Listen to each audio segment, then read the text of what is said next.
Hey everyone, this is Disc Junkie, and welcome back to Secondhand Sickness.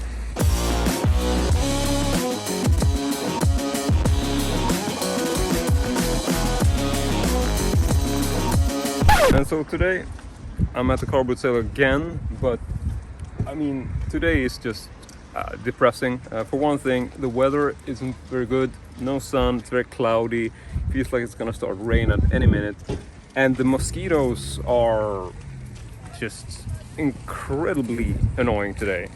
From what I heard talking to the sellers, they told me that it was even worse a couple of hours ago when they started, where it's just unbearable. And me just walking around feels like everything, every person you're walking up to is like, you start haggling for something, and yeah, that's fine. It's like, sorry, damn mosquitoes. That's like every conversation today, just people being very annoyed with these goddamn critters. Okay, so regardless of which, I've actually been walking around and I was not expecting much today, but to my great surprise, I actually made some really cool scores. Definitely more than I was expecting on such a ridiculously mosquito infested day. So I'm just gonna drive back. I didn't actually film anything at the car boot sale because I was so sort of set on the fact that I wasn't gonna find much today, so I didn't really expect to be making a video. But yeah, I have actually found some stuff. We're gonna check it out, and I'm gonna drive back, trying to get in the car to escape these mosquitoes, and then we're gonna check out everything that I found. So just stay tuned. Alright, so I am back home, I'm at the table, and really sorry for the fact that my table is really getting very dirty. I notice it more and more every day, seeing that there's just a whole bunch of little smudges and spots and stuff. So this is, in fact, in case you don't know it, one of these whiteout curtains from IKEA. I tend to use this as a backdrop when I'm shooting on my videos, and I really do need to replace that, but hopefully you think it's okay. So in any case, let's just go ahead and check out today's finds, and I thought we would start by looking at some things which I had actually reserved in preparation for today's visit. And this is some VHS tapes that I picked up from one of my friends who was going to sell some stuff, and he had essentially put these aside for me prior to going to the car boot sale. So first up is actually an empty case, which is a bit of a shame because this is probably the most interesting title in this lot. This is a film which is called The Curse according to translation, and this is, like I said, just an empty clamshell. It is a Swedish release from a company called Transworld Video.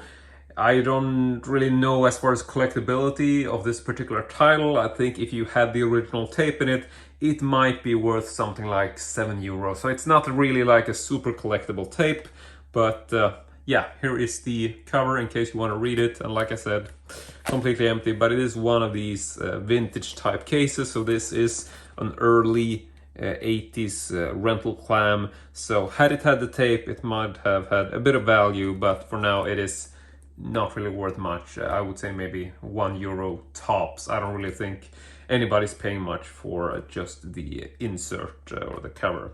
But regardless of which, I got this at a pretty good deal. I essentially purchased 4 videotapes for 30 Swedish crowns, which is €3, and I think that is definitely worth the money. But let's just go ahead and check out the other titles.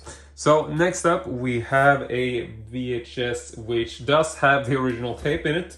And this is something which is called The Gladiator of the Streets, is the Swedish translation, but I believe the original title of this is just Gladiator. And this is also a Swedish release. It is from the yellow SF label. Notice that there is quite a bit of damage here on the spine, or there seems to be some residue from a sticker. I honestly don't really care. I just bought it because I figured, it is a yellow SF clam. And these can be collectible. I don't think this has any particular value. I would say that it's probably worth €4 at the most if it's in good shape. Now it has not the best shape on the cover and such, but the front was okay. So for display purposes, I wouldn't mind picking this up. And like I said, it was a pretty cheap deal. And this is a film from 1991. And if you want to look it up, I believe it is actually just called Gladiator.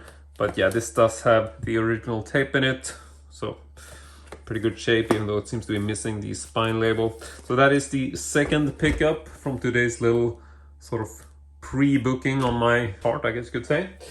The third tape in the lot is actually a retail copy.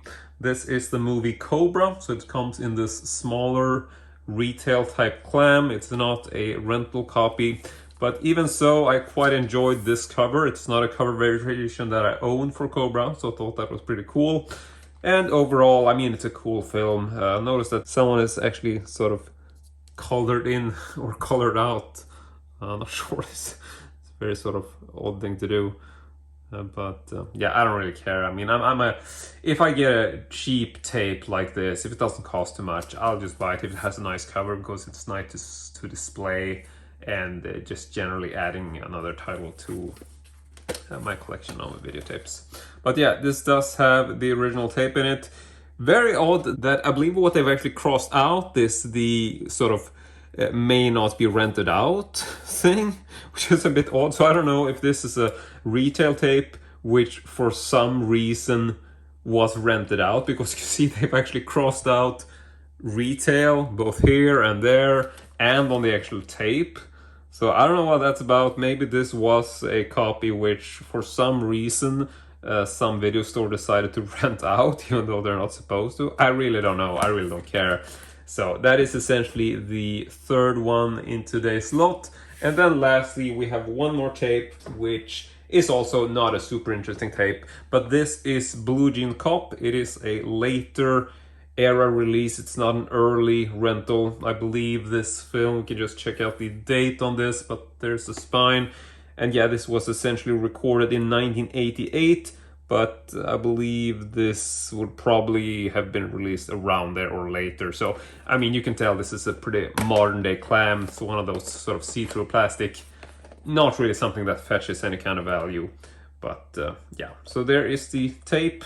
And yeah, I mean, there really isn't much to say about this. So this lot, the 4 tapes in total, this was given to me by a friend, and it only cost me 30 Swedish crowns, so that's €3 for the whole lot. And I mean, they might be worth a little bit more than that if you were to sell them, but generally they're not collectible tapes, and I would honestly probably not have paid more than €1 a piece if they, you know, had the tape. This one doesn't have the tape, so I offered him 30 Swedish crowns, €3 in total, and he thought that was fine. So yeah, I mean, I'm paying what I think they're worth, but overall, I'm pretty sure, generally considered, it's not a bad deal, even though there's some notable damage on one of the tapes there. So that's the first pickup for the day. Pretty happy about that, and they were reserved beforehand, like I said, so this wasn't a surprise.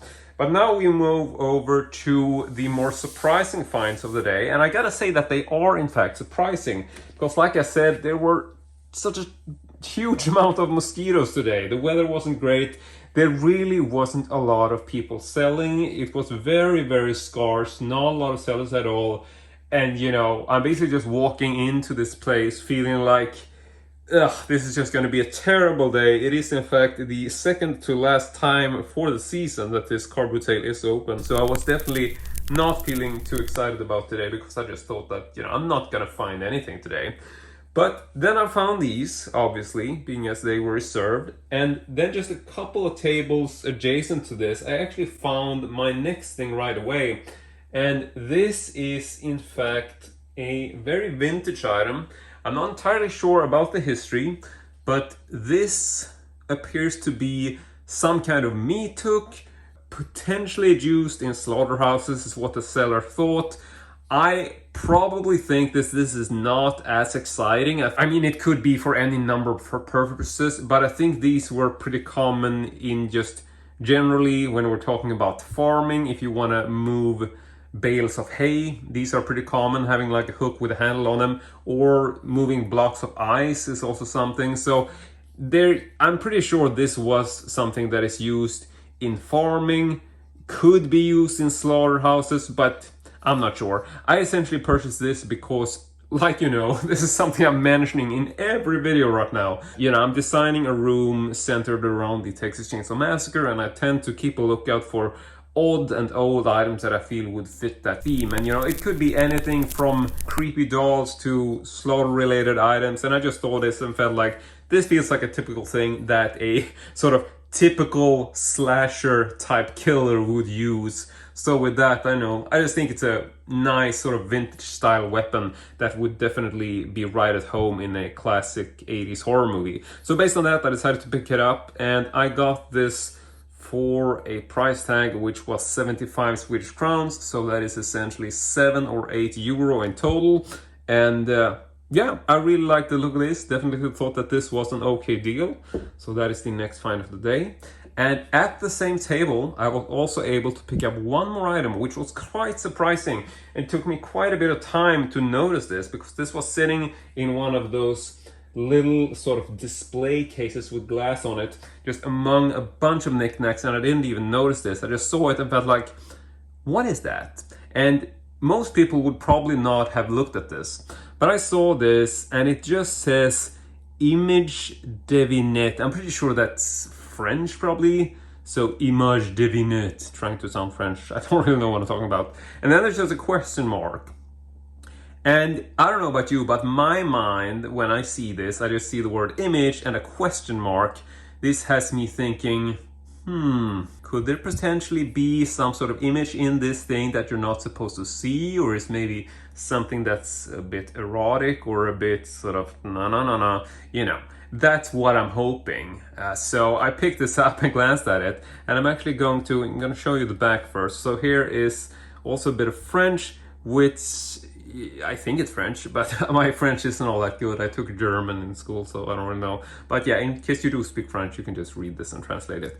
So I'm actually going to pull out this little paper piece before I open this up. So I'm gonna pull that to the side. Let's see as far as it will go. Right there. Okay. So now I'm gonna open this up, and here you will see that we essentially have this lady who is clad in some sort of black type full body suit, and this is a saying that this is actually quite a cool little trickery, which is kind of hard to explain, but just watch what happens when I actually push this back into the sleeve. So try to do this as good as I can. So yeah, there all of a sudden this model actually turns to a nude model. So this is a really cool effect, and it's quite hard to explain, because a lot of time when you look at this, your mind is still going like, how does that work? But there is essentially a multitude of layers here. I'm not going to get into how this works, but essentially you have several pieces of plastic on top of each other with the outline. And so what I'm doing when I'm pushing this in and out is actually bringing a layer of white over a layer of black. And I don't know, you're just gonna have to Google how this works, because I'm not into sort of dissecting this and bringing it, I'm not gonna open this up, because you can see there are actually little pieces of tape there which are barely holding this thing together. But I was super stoked about this. I was able to get this for not a lot of money at all. I think I paid 4 euro in total. This is obviously a very sort of vintage little piece of erotica. And yeah, this is just a perfect addition to my erotica collection, and I really love this. And I haven't really seen one like this before, so this was really, really cool to me, because this, I just love this kind of stuff, and definitely a very odd piece, I have to say. Most likely a collectible, I would think. I've tried to Google this a bit, can't really find this particular thing because it's sort of hard to Google. But if anybody has more info about this, like how old it might be, or if you've seen something like this, do comment, because I am really curious to hear about the history. But that is the second find from this particular table. And this was 4 euro, I believe the seller wanted, and that is essentially what I paid. So 4 euro for this one, and 7 or 8 for the meat hook style apparatus there. So moving over to one more, the second to last item of today, which is also kind of in the slaughterhouse type theme, or that's why I bought it. And it is this miniaturized little meat cleaver apparatus. Now, I will say, I know that this is not slaughterhouse related. This has nothing to do with slaughtering. This is in fact something which I'm sure a lot of people have already seen. I don't know what they're actually called, but I do know that this is a piece which is actually supposed to go into a wooden crate. And this is quite a common thing here in Sweden. I see them a lot in car boot sales. And I'm not really sure what they're called, but the essential apparatus is commonly known as a sugar box.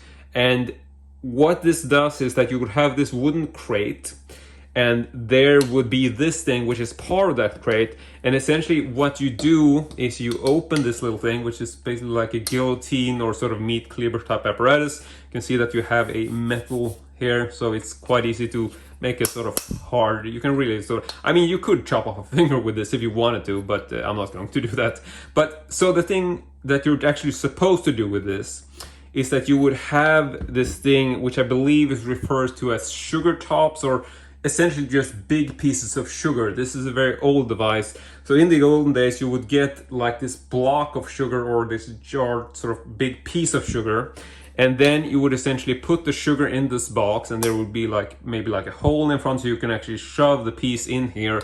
And then you could use this to essentially hack the sugar into bits, and then it would fall into this crate, and there would be like holes in the bottom, and you can collect the sugar using it as, you know, regular household sugar that's sort of split up, and you can sprinkle it on your oatmeal or whatever.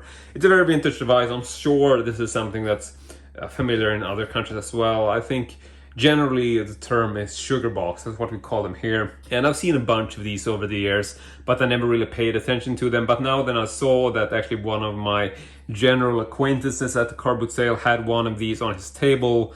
And I was also looking at another item which he had, which I'm going to get back to, which is the next item you're going to be shown.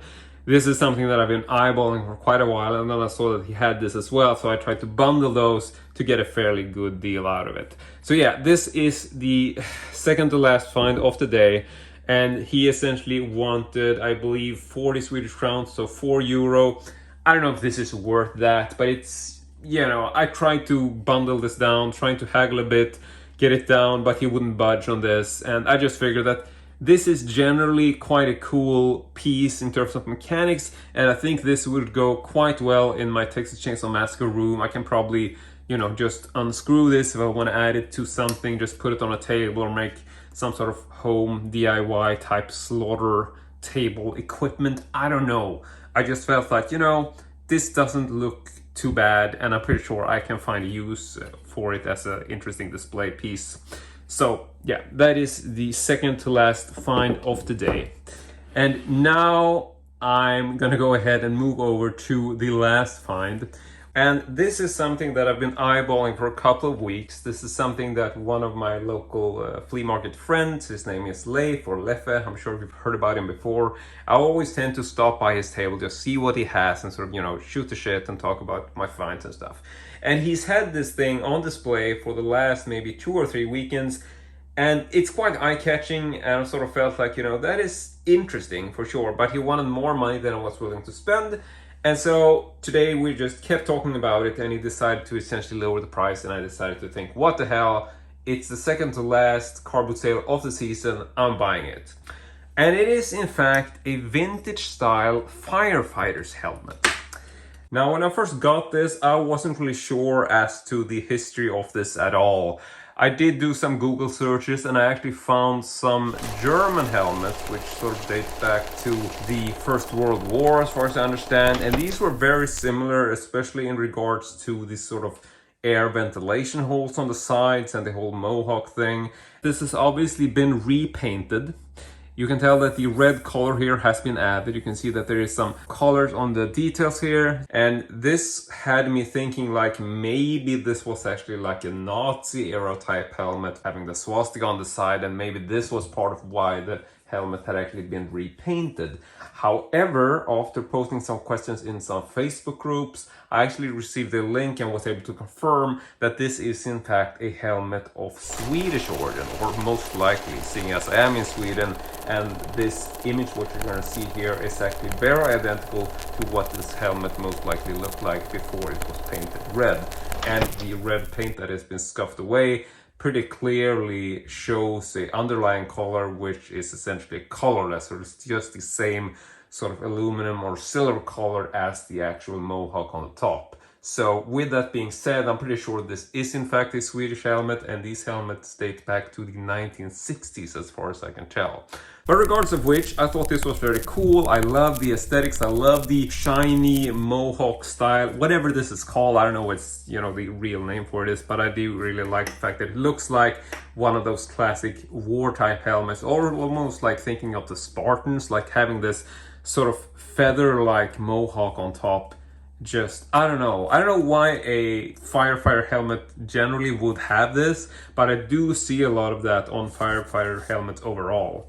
So you can see inside it does actually have this old style leather to it, and this is actually soft. It's not all dried up, but it's actually quite good quality. But looking a bit closer, you can see that there is a bolt there in the top, so it's quite possible that these bolts were replaced. I don't know if these are original, but as you can tell, the Mohawk piece or metal piece on top is actually screwed, so that actually bolted down through the helmet.